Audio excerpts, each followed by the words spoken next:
नमस्कार दोस्तों, स्वागत है आपका हमारे चैनल विद डेवोटीज में।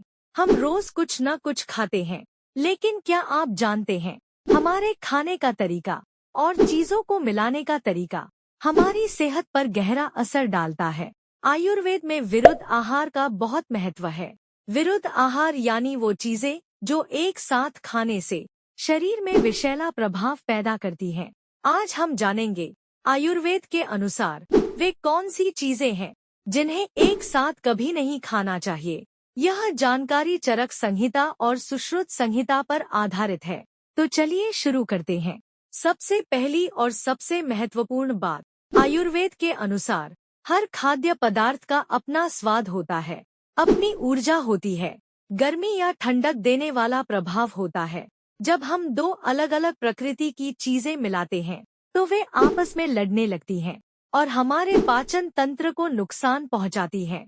इसलिए आयुर्वेद में कुछ चीजों को एक साथ खाने से साफ मना किया गया है। पहला विरुद्ध आहार, दूध और फल। आयुर्वेद के अनुसार दूध और फलों को एक साथ लेना पाचन के लिए सही नहीं है। इसकी वजह क्या है? दूध ठंडा और भारी होता है, पचने में समय लगता है। वहीं फल हल्के होते हैं, जल्दी पच जाते हैं। जब हम दूध और फल एक साथ खाते हैं तो फल दूध के अंदर सड़ने लगते हैं। इससे पेट में गैस बनती है, ब्लोटिंग होती है, एसिडिटी बढ़ती है। क्या आपने फ्रूट कस्टर्ड खाया है? दूध में मिला फलों का कस्टर्ड। आयुर्वेद के अनुसार यह विरुद्ध आहार है, लेकिन एक अपवाद है। सिर्फ मीठे आम को दूध के साथ ले सकते हैं, बाकी सभी फलों से दूध दूर रखें। दोनों के बीच कम से कम 3 घंटे का अंतर रखें। दूसरा विरुद्ध आहार, शहद और गर्म पानी।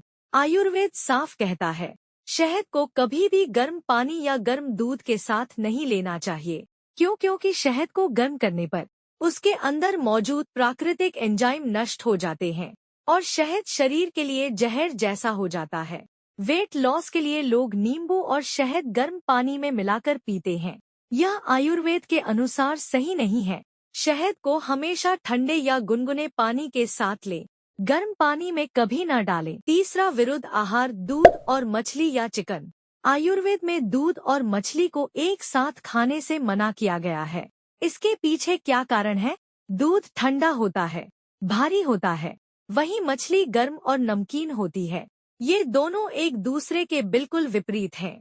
जब ये एक साथ पेट में जाते हैं तो पाचन तंत्र पर बहुत ज्यादा दबाव पड़ता है। इससे शरीर में विषैले तत्व बनने लगते हैं। इसलिए दूध और मछली या चिकन को कभी एक साथ न खाएं। अगर खाना भी है तो 4 घंटे का अंतर रखें। चौथा विरुद्ध आहार, दही और फल।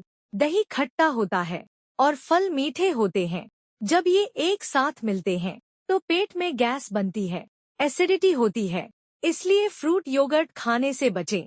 फल अकेले खाएं और दही अकेले खाएं। पांचवा विरुद्ध आहार, घी और शहद। आयुर्वेद साफ कहता है घी और शहद को बराबर मात्रा में कभी एक साथ नहीं लेना चाहिए। इन दोनों की प्रकृति एक दूसरे से बिल्कुल अलग है। घी ठंडा होता है और शहद गर्म होता है। अगर एक साथ लेना भी है तो एक की मात्रा ज्यादा रखें, दूसरे की थोड़ी कम। छठा विरुद्ध आहार, दूध और दही। ये दोनों दूध से बने हैं, लेकिन एक साथ नहीं लेने चाहिए क्योंकि दोनों भारी होते हैं, पाचन तंत्र पर बोझ डालते हैं। सातवां विरुद्ध आहार, मीट और डेयरी। मांस भारी होता है, दूध या पनीर भी भारी होते हैं। दोनों एक साथ खाने से पाचन तंत्र ठप हो सकता है। आठवां विरुद्ध आहार, राजमा और पनीर। बीन्स यानी राजमा या लोबिया भारी होते हैं, पचने में समय लगता है। पनीर भी भारी होता है। दोनों एक साथ खाने से पेट फूलता है, गैस बनती है। नौवां विरुद्ध आहार, मूली और दूध। मूली गर्म होती है, एसिडिटी बढ़ाती है, दूध ठंडा होता है। ये दोनों एक साथ मिलकर पाचन तंत्र को बिगाड़ देते हैं। 10वां विरुद्ध आहार, गर्म और ठंडा एक साथ। गर्म गुलाब जामुन और ठंडी आइसक्रीम। ये कॉम्बिनेशन बहुत लोकप्रिय है, लेकिन आयुर्वेद इससे मना करता है। गर्म और ठंडा एक साथ जाने से पेट में पाचन अग्नि बुझ जाती है, गैस, ब्लोटिंग और पेट दर्द होता है। आयुर्वेद में विरुद्ध आहार के कई प्रकार बताए गए हैं। संयोग विरुद्ध, गलत चीजों का गलत मिलान।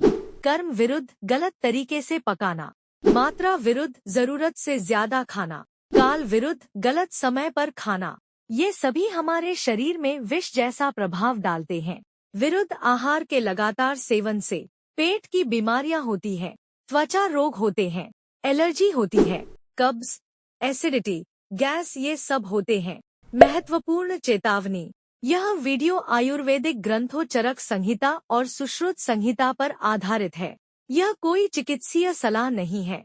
अगर आपको कोई बीमारी है तो डॉक्टर से जरूर सलाह लें। हर किसी का शरीर अलग होता है। जो एक व्यक्ति के लिए हानिकारक है वो दूसरे के लिए सामान्य हो सकता है। अपने शरीर को समझें और संतुलित आहार लें। तो दोस्तों, ये थे आयुर्वेद के अनुसार वे 10 से ज्यादा चीजें जिन्हें एक साथ नहीं खाना चाहिए। इन्हें याद रखें, दूसरों को भी बताएं। मिलते हैं अगली वीडियो में। तब तक के लिए अपना और अपनों का ख्याल रखना। जय श्री कृष्ण।